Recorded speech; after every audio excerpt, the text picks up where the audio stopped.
Kinilala si Michael V ng Film Development Council of the Philippines bilang isa sa comedy icons ng showbiz. Pagpupugay ito ng industriya sa natatanging comedian sa larangan ng pelikula at telebisyon. Malaking karangalan daw para kay Bitoy aka Comedy Genius na mapasama sa mga bigating honorees sa ceremony na kinabibilangan ni Ay de las Alas, Eugene Domingo at Vice Ganda. At ng namayapang comedy king na si Dolphy. From funny sketches to parody, inaspire daw ni Bitoy na ma-level up ang standard ng comedy sa Pilipinas. Bukod sa nakakatawa, dapat daw ay may natututuhan at tinatamaan.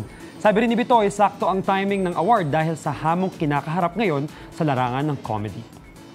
Congrats, Bitoy. Galing, galing.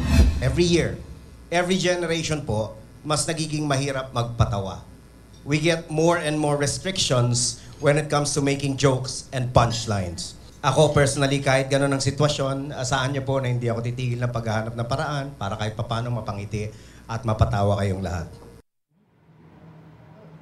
Congratulations, Bitoy! Tama yung concern niya, pahirap ng pahirap for them, ha? Yes, so they have to really be aware of what they give out, the comedy that they give out to the people. Na nakakatawa pa rin, nakaka-entertain pa rin. Congratulations, Bitoy!